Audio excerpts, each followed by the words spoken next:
यमुना ने लिया विकराल रूप, जल स्तर में तोड़ा 45 साल का रिकॉर्ड। जिस कदर से यहाँ पानी आप देख रहे हैं, पानी का बहाव है वो एक सी विकराल नदी की तरह जो लगता है। तो ऐसे में अगर पानी का बहाव लगातार बढ़ता रहा तो पानी, इसमें कोई दो राय नहीं कि पानी ऊपर भी पहुँच सकता है। मिट्टी का कटाव जो है। दिल्ली समेत उत्तर भारत के अधिकांश राज्यों में बीते सप्ताह मानसून की बारिश आफत बनकर बरसी, जिसका परिणाम ये हुआ कि यमुना नदी ने अपना विकराल रूप धारण कर लिया और इसका असर दिल्ली पर ही पड़ा। बता दें कि 1978 में दिल्ली में यमुना की बाढ़ ने कई रिकॉर्ड तोड़ दिए थे। इसमें करीब 43 वर्ग किलोमीटर कृषि भूमि जलमग्न होकर बर्बाद हो गई थी। लाखों लोग बेघर हो गए थे। उस समय यमुना के लोहे के पुल पर जलस्तर 207.49 मीटर पहुंच गया था। तब यमुना के किनारों पर पुस्ते नहीं बनाए गए थे। इसके बाद 2 बार और यमुना का जलस्तर 207 मीटर के निशान के पार गया है। 2010 207.11 मीटर और 2013 207.32 मीटर में दिल्ली को बाढ़ का सामना करना पड़ा था। अब जब यमुना का स्तर खतरे के निशान से ऊपर चला गया है। इस कदर यमुना नदी का जो जल स्तर है पानी का वो लगातार बढ़ता जा रहा है। इस समय में पानी के बीच में खड़ा हूँ तो लगातार जो है दोपहर बाद जो भरना चालू हुआ है, तो आप इस स्थिति को अपने आप ही देख सकते हैं। जिसका सबसे ज्यादा असर पूर्वी दिल्ली के सोनिया विहार क्षेत्र पर पड़ा है। जी हाँ, हम बात कर रहे हैं सोनिया विहार स्थित सोनिया विहार वाटर स्पोर्ट्स क्लब के खिलाड़ियों के क्लब की, जो यमुना नदी के तट पर स्थित है। इस क्लब पर यहाँ के स्थानीय बच्चे रोज सुबह शाम अपने वाटर स्पोर्ट्स प्रशिक्षण लेते हैं। अगर यहाँ के खिलाड़ियों की उपलब्धियों की बात करें तो वे राष्ट्रीय और अंतर्राष्ट्रीय स्तर की है। यमुना में पानी के उफान ने जब बढ़ना शुरू किया तो यमुना किनारे काफी ऊंचाई पर स्थित इस क्लब में भी पानी पहुंच गया। जैसा कि दूर दूर तक आप देख पा रहे हैं, यमुना अपने जबरदस्त विस्तृत रूप में दिखाई दे रही है। ऐसे में यहाँ के अधिकारियों और खिलाड़ियों ने बड़ी मुश्किल से क्लब में रखी बोटों और प्रशिक्षण वाले सामान को जैसे तैसे यहाँ वहाँ शिफ्ट किया, लेकिन अभी भी काफी सामान क्लब में ही फंसा हुआ है। वहीं पानी के बहाव का असर यहाँ स्थित एनडीआरएफ, बीएसएफ और आर्मी के कैंपों पर भी बढ़ा। ऐसे में यहाँ के जवानों ने आनन फानन में जहाँ तहाँ अपना सारा सामान शिफ्ट किया, लेकिन ऐसे में स्थानीय जनप्रतिनिधियों ने यहाँ की कोई खैर खबर नहीं ली और न ही कोई जायजा लिया। यही नहीं, दिल्ली सरकार की तरफ से भी कोई कदम नहीं उठाया गया। वहीं उत्तर पूर्वी जिला पुलिस ने यमुना के बढ़ते जलस्तर को देखते हुए यमुना के आसपास जाने पर पाबंदी लगाते हुए धारा 144 लागू की। यमुना के किनारे से आधा किलोमीटर तक जाने पर पाबंदी। इस गंभीर स्थिति का जब हमने क्लब के अध्यक्ष केपी सिंह, सचिव कौशल कुमार और सीनियर कोच मंजित शेखावत से जायजा लिया तो सुनिए उन्होंने क्या कहा। इससे बड़ा है कि हमारे पास कोई ऐसा विकल्प नहीं रहा कि हम अपने इक्विपमेंट्स को बचा सकें। हमारे पास विकल्प न होने तो नहीं था, लेकिन संकल्प जरूर था। हमने अपने संकल्प से बिना किसी सरकारी मदद के इस क्लब को स्टैंड किया था। रात दिन खून पसीना बहा करके हम लोगों ने खिलाड़ियों के साथ मिल करके, जितने भी ऑफिशियल्स हमारे पदाधिकारी हैं इस सोनिया विहार वाटर स्पोर्ट्स क्लब के, सभी ने कमर तोड़ मेहनत करने के बाद आर्थिक सहयोग से इस क्लब को स्टैंड किया था। लेकिन आज हमने अपना जो संकल्प लिया था, उस संकल्प से हमें बच्चों ने नेशनल नहीं इंटरनेशनल लेवल पर भी मेडल दे करके हमारे संकल्प की साधना को पूर्ण किया था। लेकिन उस साधना को पूर्ण करते हुए हमें बड़ी प्रसन्नता हुई। आज बड़े ही दुख के साथ हमारे को व्यथित रूप से यहाँ हमारे साथ हमारे क्लब के मंजीत सिंह कोच हैं, हमारे सेक्रेटरी कौशल कुमार जी हैं, जिन्होंने अपने बड़े ही अथक प्रयासों से इस क्लब में अपना खून पसीना बहाया था। रात दिन की मेहनत से इसको सेटअप को तैयार किया था। लेकिन आज हमारे को ऐसा महसूस हो रहा है कि यमुना मैया का रौद्र रूप हमारे शरीर इक्विपमेंट्स को बहा करके ले जाएगा। तो आगे हमारे संकल्प का क्या होगा, हमें कोई विकल्प नज़र नहीं आ रहा है।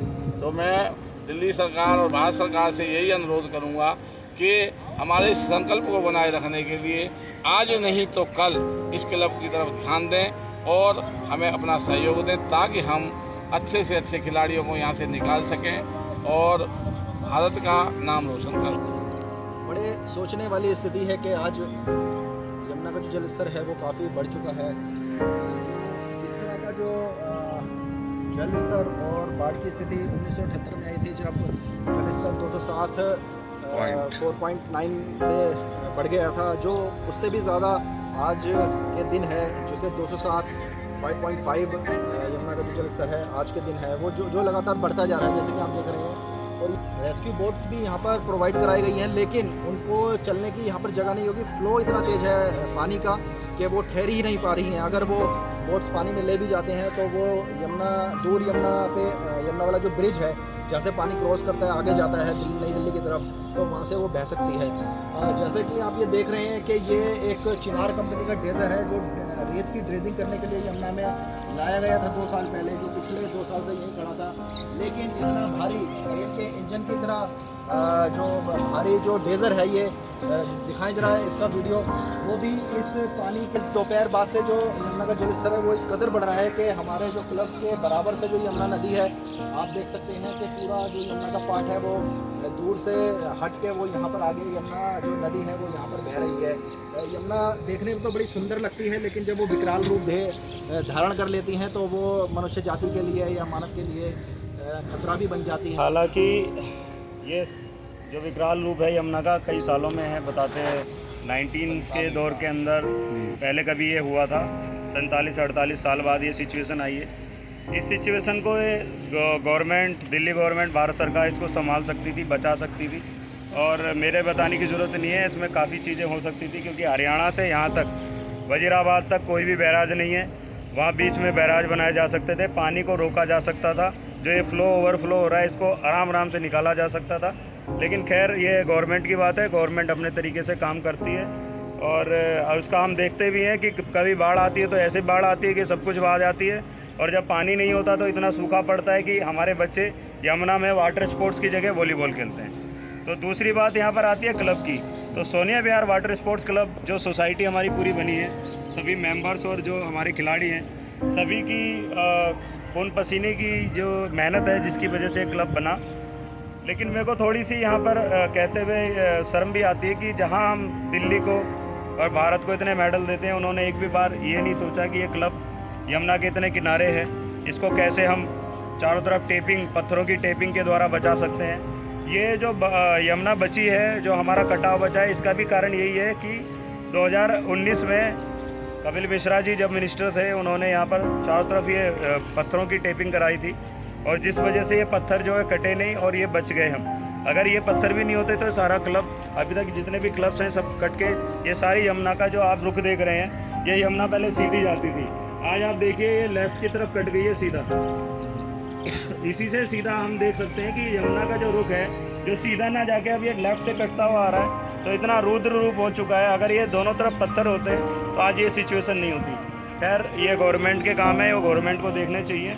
मैं तो आपको ये बताना चाहूँगा कि हमारा कई लाखों का सामान, जो कि सोनिया विहार वाटर स्पोर्ट्स क्लब की सोसाइटी के मेंबर्स, जितने भी ऑफिशियल्स थे जिनके द्वारा ये ख़रीदा गया, बच्चों के मेडल्स के पैसे जो उन्होंने मिलाए आपस में, उनके खुद के कार्बन के पैडल्स, जिम का इक्विपमेंट और चट्टी और तमाम वो सामान जो हमारे क्लब के प्लेयर्स के लिए काम आता। टीन सेट जिसमें बच्चे सोते हैं, उस टीन सेट में कई सामान है, बेड है, सोने का बिस्तर है, ये वो, और बगल में हमारा एक मंजीत जी, ये पानी के बढ़ते स्तर को देखते हुए, इसकी भयावह स्थिति को देखते हुए क्या स्ट्रेटेजी आपने बनाई है कि यहाँ पर बच्चों का जो सामान है, इक्विपमेंट्स हैं, वो सुरक्षित हो सके? सर दरअसल हमें किसी तरीके की ऐसी जानकारी नहीं मिली कि पानी इतना भयावह हो सकता है। आप देख रहे हैं ये रोड से भी काफ़ी ऊपर है, रोड से कई गुना ऊपर है ये पानी जो हमारा क्लब है, और पानी यहाँ तक आने की कोई संभावना ही नहीं थी। ना ही हमें किसी तरीके के गवर्नमेंट ऑफिसर ने या किसी ने ऐसा समझाया या बताया या फ़ोन आया कि आप सामान यहाँ से निकालें। हालांकि हमने अपनी तरफ से सारी बोट्स, आप देख सकते हैं, कंटेनर जो कि इस क्लब से भी 15 फुट ऊपर है, उसके ऊपर रखी हुई हैं। जितनी भी बोट्स हैं हमने वो सब ऊपर बांध दी हैं, सभी जिम को हमने बांध दिया है, क्योंकि किसी तरीके का ऐसा नॉलेज में नहीं था कि ये पानी इतना ऊपर आ सकता है।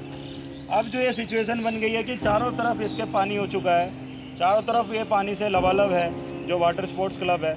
और ये जो हमारे बगल में डेजर की मशीन आप देख रहे हैं, ये भी बेचारे लगे हुए हैं इस मशीन को बचाने में। तो जहाँ तक आप नज़र दौड़ाएंगे वहाँ तक पूरे चारों तरफ पानी हो चुका है। तो ये गवर्नमेंट को आखिर या तो हमारा सपोर्ट करना चाहिए था इन बोटों को ले जाने के लिए हमें, क्योंकि कहीं भी हम रखने की जगह भी नहीं है। अगर हम बाहर रोड पे भी रखते हैं तो रोड पे भी पानी हो चुका है।